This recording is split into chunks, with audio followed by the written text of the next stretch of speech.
प्रधानमंत्री नरेंद्र मोदी के जन्मदिन पर इंदौर के बीजेपी कार्यालय मोदी में नजर आया। इस दौरान ताई भाई और मंत्री तुलसी सिलावट सहित भाजपा कार्यकर्ताओं ने पीएम मोदी के जीवन पर आधारित प्रदर्शनी का शुभारंभ कर उनकी उपलब्धियों को गिनाया। प्रधानमंत्री नरेंद्र मोदी के 70वें जन्मदिन को देश भर में भाजपा सेवा दिवस के रूप के साथ मना रही है। इस मौके पर इंदौर के भाजपा कार्यालय में कार्यकर्ता पूरे जोश में नजर आए। बीजेपी दफ्तर में पीएम मोदी के जीवन पर प्रदर्शनी लगाई गई, जिसमें उनके संघर्ष और सफलता को बखूबी उकेरा गया। यदि आप देखें तो रामकृष्ण आश्रम में उन्होंने 2 साल पहले वहाँ पर जाकर ध्यान और शिक्षा प्राप्त की। वो हिमालय पर गए, हिमालय पर उन्होंने ध्यान साधना की। ये भाव तो उनका बहुत पहले से है। लोगों को दृष्टिपात अभी हुआ। देखो, ऐसा है ना कि मैंने संगठन में भी उनके साथ काम किया। एक छोटी सी बात, मुझे आज महन यहाँ नहीं है, उस समय वो बीजेपी महासचिव कैलाश विजयवर्गीय, पूर्व लोकसभा स्पीकर सुमित्रा महाजन, प्रदेश के जल संसाधन मंत्री तुलसी सिलावट, सांसद शंकर लालवानी ने दीप प्रज्वलित कर कार्यक्रम की शुरुआत की और प्रदर्शनी के सभी पहलुओं को बारीकी से देखा। वहीं मीडिया से रूबरू होते हुए ताई सुमित्रा महाजन ने पीएम मोदी के लिए 4 लाइन कही। साथ ही इंदौर से जुड़े पीएम मोदी के एक यादगार लम्हे को मीडिया के साथ साझा भी किया। देखो, ऐसा है ना कि मैंने संगठन में भी उनके साथ काम किया। एक छोटी सी बात, मुझे आज महन यहाँ नहीं है, उस समय वो प्रदेश के प्रभारी थे, है ना, और यहाँ सभा छोटी छोटी बैठकें लेने के लिए आए थे। और क्षेत्र क्रमांक 5 की मेरे ख्याल से उस समय बैठक थी। अब एग्जैक्टली अपना जो उस समय पंजाब अरोड़ वंशीय समाज बोलते थे, आज उसका नाम दूसरा होगा, मगर वहाँ पे बैठक थी। मुझे याद नहीं क्षेत्र क्रमांक 5 की थी या नगर कार्यकारिणी की, लेकिन वो समय के 5 मिनट पहले पहुँच गए। आज ये ध्यान देने लायक उस समय की बात है। और वो पहले पहुँच गए, बाई चांस हम भी लोग कुछ पहुँच गए थे समय पे।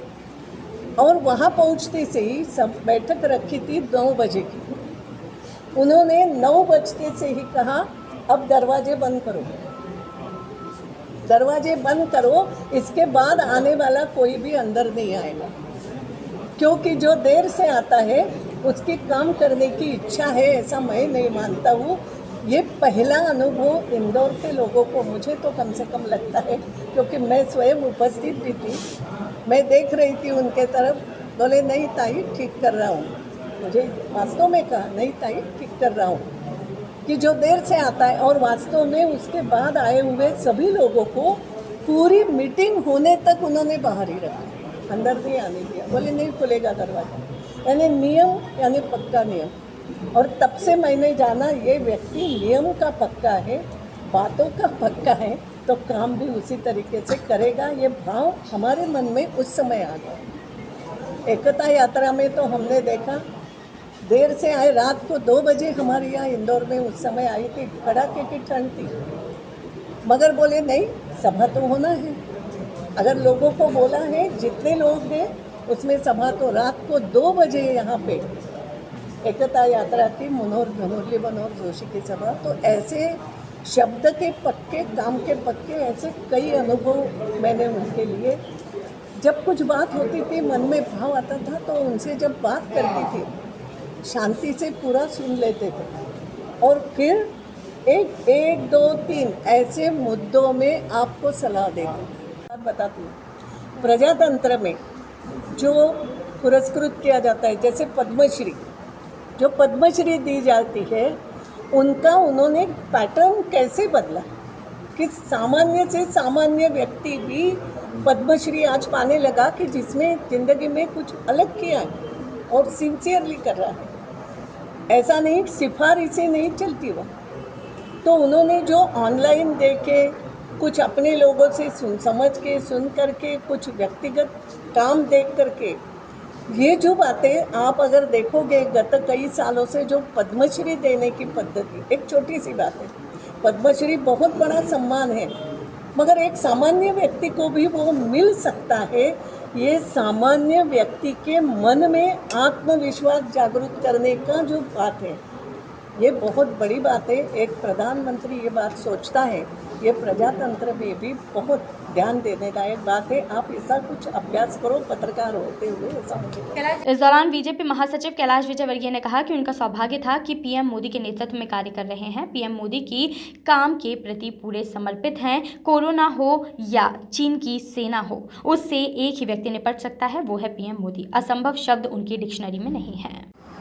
यदि आप देखें तो रामकृष्ण आश्रम में उन्होंने 2 साल पहले वहाँ पर जाकर ध्यान और शिक्षा प्राप्त की। वो हिमालय पर गए, हिमालय पर उन्होंने ध्यान साधना की। ये भाव तो उनका बहुत पहले से है। लोगों को दृष्टिपात अभी हो। एक आप बात ध्यान में रखो। एक बात मुझे बतानी है आप सबको। आप 2 बार मतलब आप कल्पना कर सकते हैं, कोई व्यक्ति सुबह 4 बजे फ़ोन करे और रात को 2 बजे तक काम करे और सुबह वापस, क्योंकि वो 4 बजे जब अमेरिका से आए तो मैंने फ़ोन लगा रखा था कि जब भी आए मेरी बात करा दें। मैं हरियाणा के प्रभारी, सुबह 4 बजे पहली बार बात हुई, अमेरिका से आए वो, और रात को 2 बजे अमेरिका से आए। उस दिन वाल्मीकि जयंती थी। सुबह 8 बजे विज्ञान भवन में कार्यक्रम, वहाँ से हरियाणा में सभा, वहाँ से महाराष्ट्र में 6 सभा, फिर रात को 1 बजे वापस लौटने के बाद वहाँ से उनके पीए का फ़ोन आया कि एक हरियाणा में और सभा दे रहे हैं। फिर 2 बजे उनका फ़ोन आया कि सभा हो जाएगी, 2 दिन में तैयारी हो जाएगी। मैंने कहा हो जाएगी। बोले ठीक है, अच्छी सभा करना। तो मैं सोचता था कि सुबह 4 बजे से दिनचर्या जो व्यक्ति अमेरिका से आकर धरती पर पैर रख रहा है और रात को 2 बजे तक काम कर रहा है, मतलब काम करने की इच्छा शक्ति, काम करने की एक जुनून जिसे बोलते हैं, वो कितना ज़बरदस्त है।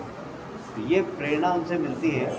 जब वो भी, उनके चेहरे की चमक दिखती है इतना काम करने के बाद, तो हमें भी थकान नहीं आती। तो एक ऐसा नेतृत्व है हमारे पास जो 130 करोड़ जनता को ये विश्वास है कि कोरोना हो या चीनी की सेना देश की सीमा पे खड़े हो, सबसे कोई एक व्यक्ति निपट सकता है तो मोदी निपट सकता है। ये आत्मविश्वास 130 करोड़ जनता का। कांग्रेस का व्यक्ति वो भी ये कहता है कि नहीं नहीं मोदी जी हैं तो सब ठीक कर देंगे। तो ये आत्मविश्वास होना बहुत बड़ी बात है किसी नेता के प्रति, और ये हमारे लिए बहुत गर्व की बात है कि मोदी जी भारतीय जनता पार्टी के कार्यकर्ता हैं और 130 करोड़ जनता को यह आत्मविश्वास है कि मोदी जी है तो कुछ भी असंभव नहीं है। असंभव उनकी डिक्शनरी में है ही नहीं। तो एक ऐसे नेता इस देश को मिले, हम सब सौभाग्यशाली हैं। एक बार फिर से उनके जन्मदिन पर बधाई। भाई साहब, प्रधानमंत्री यदि आप देखें तो रामकृष्ण आश्रम में उन्होंने 2 साल पहले वहाँ पर जाकर ध्यान और शिक्षा प्राप्त की। वो हिमालय पर गए, हिमालय पर उन्होंने ध्यान साधना की। ये भाव तो उनका बहुत पहले से है। लोगों को दृष्टिपात अभी हो। एक आप बात ध्यान में रखो। एक बात मुझे बतानी है आप सबको। आप कुल मिलाकर भाजपा ने पीएम मोदी के जीवन से जुड़े संघर्ष और देश के प्रति समर्पण को याद किया। कैनन न्यूज के लिए इंदौर से खुशबू यादव की रिपोर्ट।